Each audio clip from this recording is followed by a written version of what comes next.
it is my high honor to introduce Dr. Mark Zuckerberg.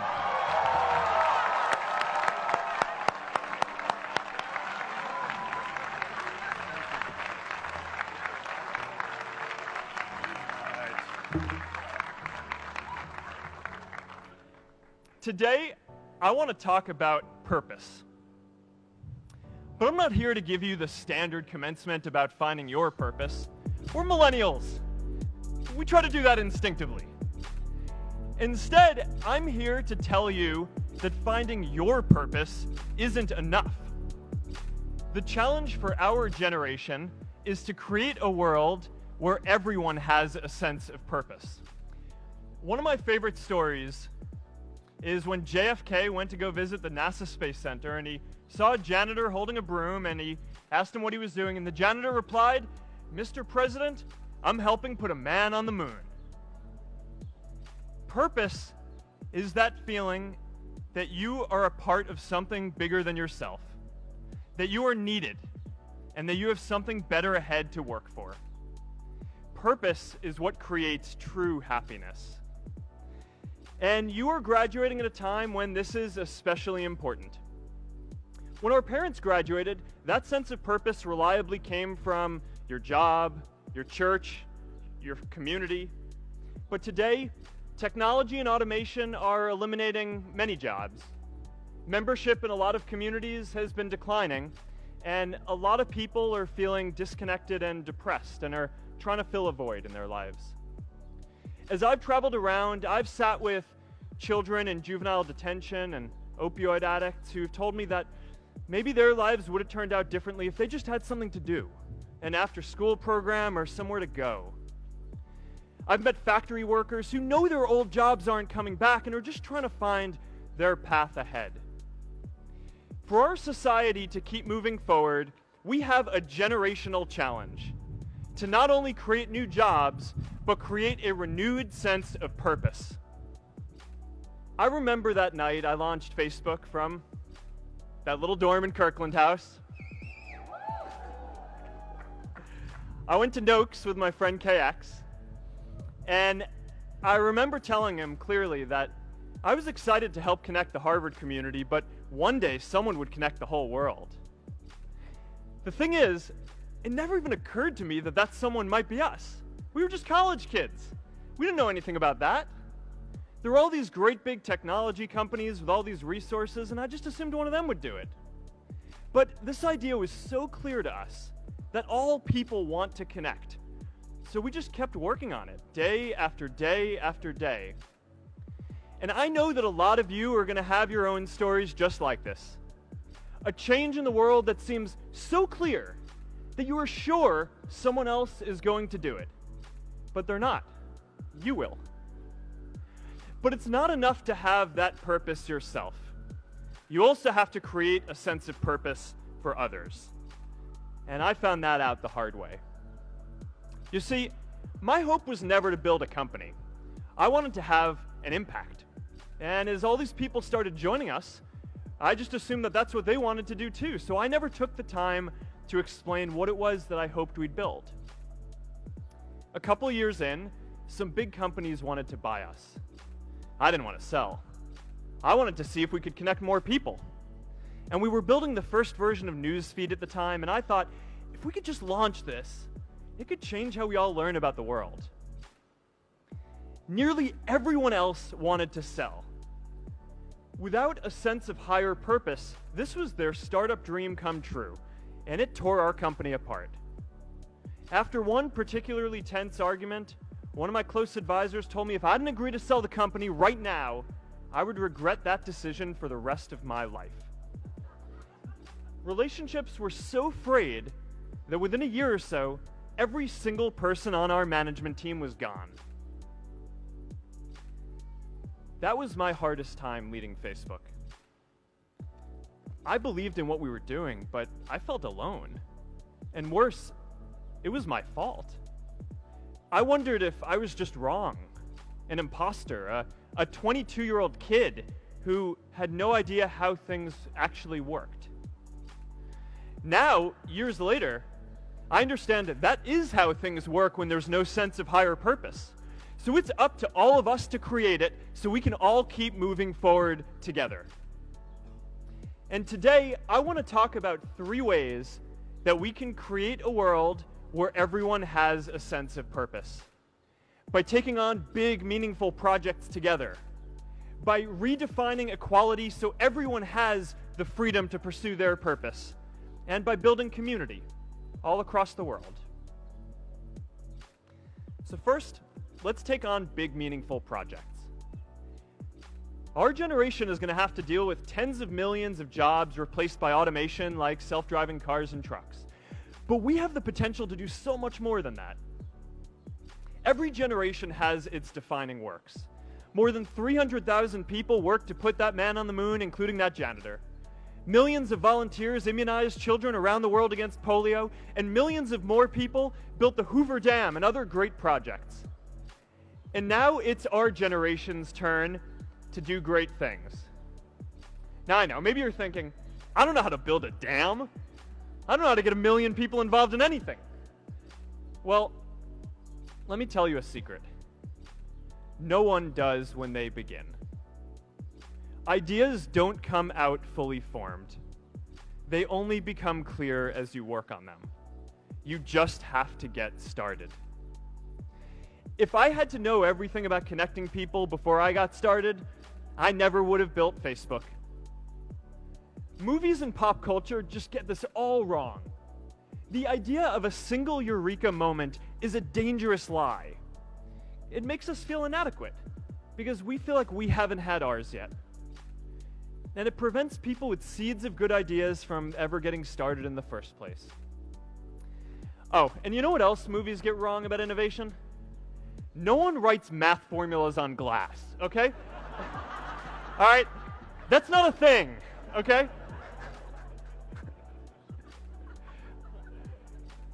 It's really good to be idealistic, but be prepared to be misunderstood.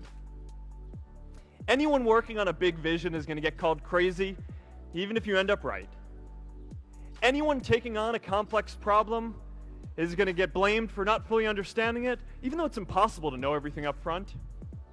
Anyone taking initiative will always get criticized for moving too fast because there's always someone who wants to slow you down. In our society, we often don't take on big things because we're so afraid of making mistakes that we ignore all the things wrong today if we do nothing. The reality is, anything we do today is going to have some issues in the future. But that can't stop us from getting started. So what are we waiting for? It is time for our generation-defining great works. How about stopping climate change before we destroy the planet and getting millions of people involved, manufacturing and installing solar panels? How about curing all diseases and getting people involved by asking volunteers to share their health data, track their health data, and share their genomes? You know, today, our society spends more than 50 times as much treating people who are sick as we invest in finding cures so people don't get sick in the first place.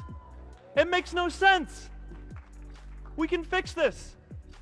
How about modernizing democracy so everyone can vote online? And how about personalizing education so everyone can learn? These achievements are all within our reach. Let's do them all in a way that gives everyone in our society a role. Let's do big things, not just to create progress, but to create purpose.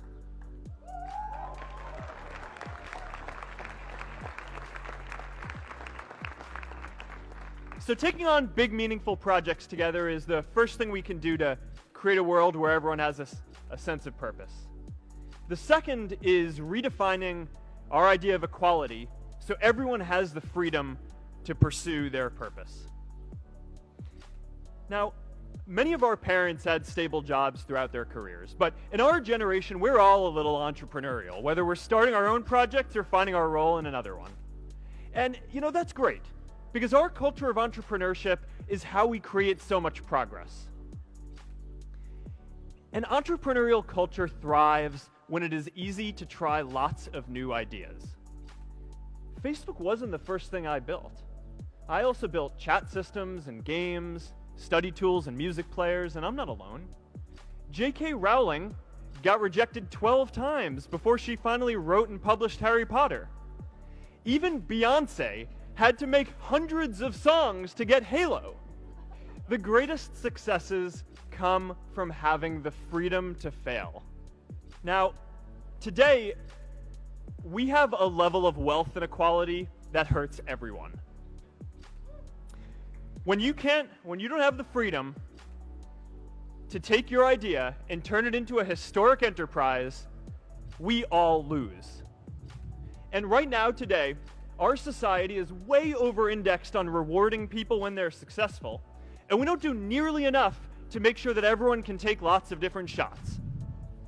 Now, let's face it, there is something wrong with our system when I can leave here and make billions of dollars in 10 years, while millions of students can't even afford to pay off their loans, let alone start a business.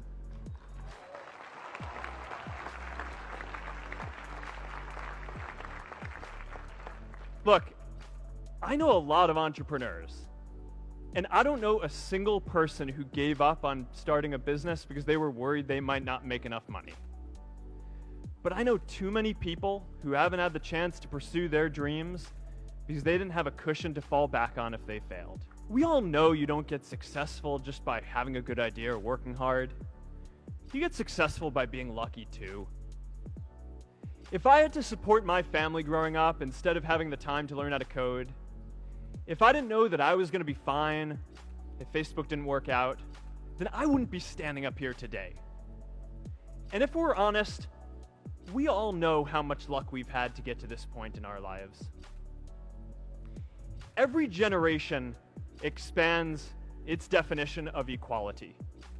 Previous generations fought for the vote and civil rights. They had the New Deal and Great Society. And now it's time for our generation to define a new social contract. We should have a society that measures progress not just by economic metrics like GDP, but by how many of us have a role we find meaningful. We should explore ideas like universal basic income to make sure that everyone has a cushion to try new ideas. We're all going to change jobs and roles many times, so we need affordable childcare to get to work and healthcare that's not tied to just one employer. And we're all going to make mistakes. So we need a society that's less focused on locking us up and stigmatizing us when we do. And as our technology keeps on evolving, we need a society that is more focused on providing continuous education through our lives.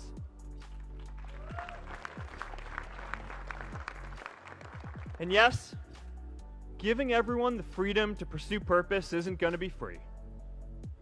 People like me should pay for it. And a lot of you are going to do really well, and you should too.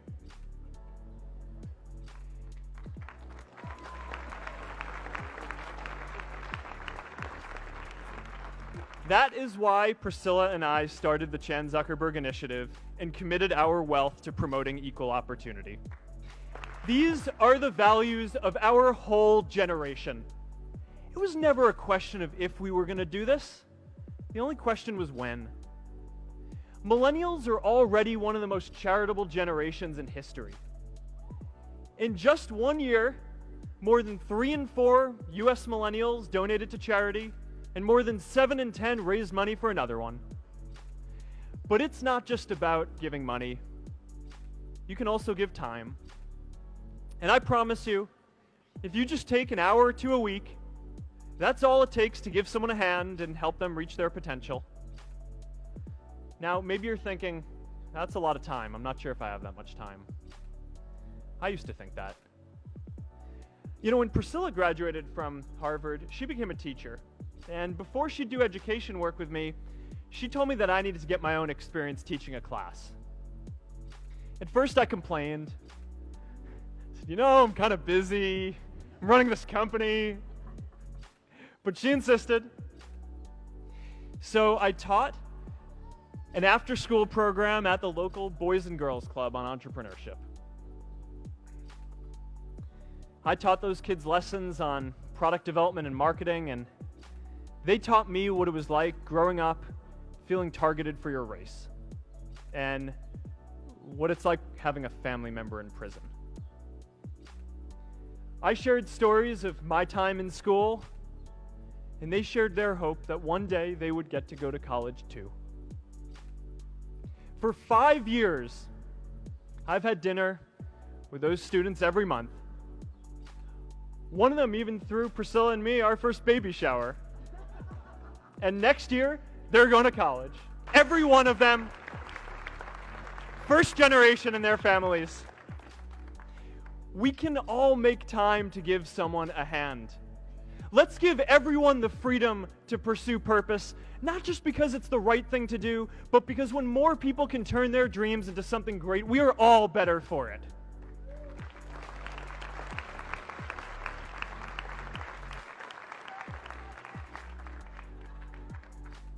Purpose doesn't only come from work. The third way we can create a sense of purpose for everyone is by building community. And in our generation, when we say purpose for everyone, we mean everyone in the world. Now, quick show of hands. How many of you here are from another country? All right, now keep your hands up. How many of you are friends with one of these folks? Now we're talking. See, we have grown up connected. In a recent survey of millennials around the world, asking what most defines our identity, the most popular answer wasn't nationality, ethnicity, or religion. It was citizen of the world. That's a big deal. Every generation expands the circle of people we consider one of us. And in our generation, that now includes the whole world. We understand that the great arc of human history bends towards people coming together in ever greater numbers, from tribes to cities to nations, to achieve things that we could not on our own. We get that our greatest opportunities are now global. We can be the generation that ends poverty, that ends disease. And we get that our greatest challenges need global responses too. No country can fight climate change alone or prevent pandemics. Progress now requires coming together, not just as cities or nations, but also as a global community. But we live in an unstable time. There are people left behind by globalization across the whole world. And it's tough to care about people in other places when we don't first feel good about our lives here at home. There's pressure to turn inwards. This is the struggle of our time. The forces of freedom, openness, and global community against the forces of authoritarianism, isolationism, and nationalism. Forces for the flow of knowledge, trade, and immigration against those who would slow them down. This is not a battle of nations. It is a battle of ideas. There are people in every country for more global connection, and there are good people against it. And this isn't going to be decided at the UN either.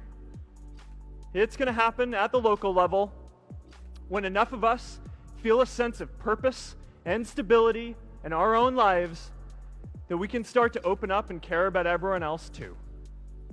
And the best way to do that is to start building local communities right now.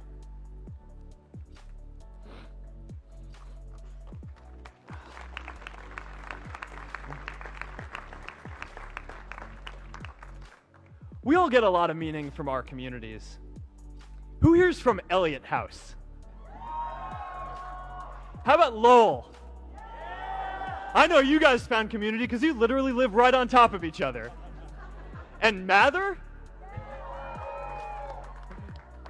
I'll just leave that there. Whether our communities are houses or sports teams, churches or a cappella groups, they give us that sense that we are a part of something bigger, that we are not alone. They give us the strength to expand our horizons. And that's why it's so striking that over the past few decades, membership in all kinds of communities has declined by as much as 1/4. That's a lot of people who now need to find a sense of purpose somewhere else. But I know that we can rebuild these communities and start new ones because many of you already are. I met Agnes Segoye, who's graduating today. Agnes, where are you?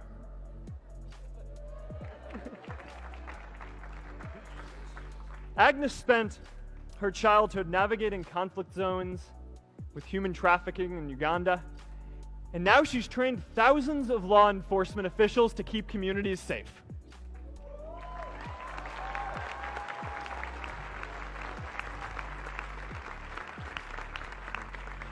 I met Kayla Oakley and Neha Jain, who are graduating today too. Stand up, guys. Kayla and Neha started a nonprofit that connects people suffering from chronic illnesses with people in their communities who are willing to help out.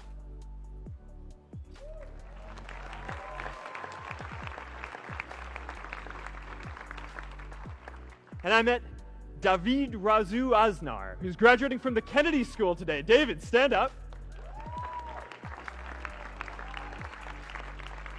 David is a former city councilor who fought to make Mexico City the first Latin American city to pass marriage equality, even before San Francisco.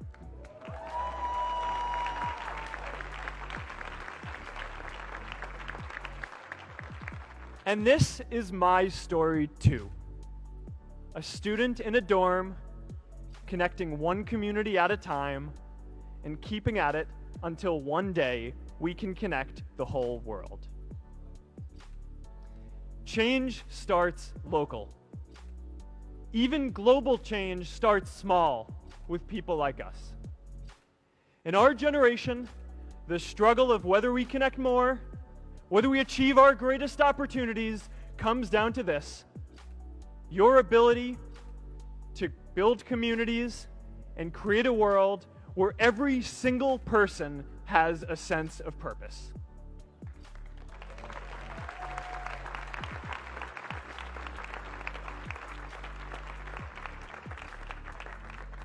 Class of 2017, you are graduating into a world that needs purpose, and it's up to you to create it. Now, maybe you're asking yourself, can I really do this? Well, remember when I told you about that class I taught at the Boys and Girls Club? One day after class, I was talking to my students about going to college, and one of my top students raised his hand and said that he wasn't sure he could go to college because he's undocumented. He wasn't sure if they'd take him. Last year, I took him out to breakfast for his birthday, and I wanted to get him a gift, so I asked him what he wanted, and he just started talking about struggles that he saw other students in his class facing, and finally said, I'd really just like a book on social justice. I was blown away. Here is a young guy who has every reason to be cynical. He wasn't sure if the country he calls home, the only one he's known, was going to deny him his dream of going to college. But he wasn't feeling sorry for himself. He wasn't even thinking of himself. He has a greater sense of purpose, and he's going to bring people along with him. It says something about our situation today that I can't even say his name because I don't want to put him at risk. But if a high school senior who doesn't know what the future holds for him can do his part to move the world forward, then we owe it to the world to do our part too.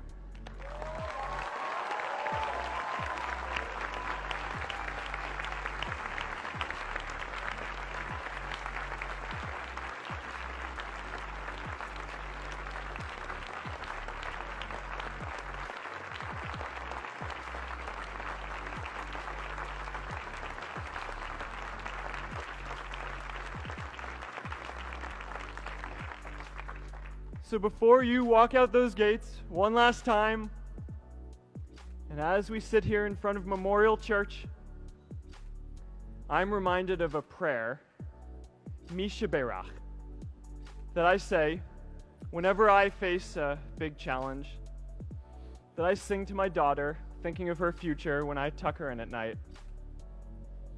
And it goes, "May the source of strength, who's blessed the ones before us, help us find the courage to make our lives a blessing." I hope you find the courage to make your life a blessing. Congratulations, class of 2017. Good luck out there.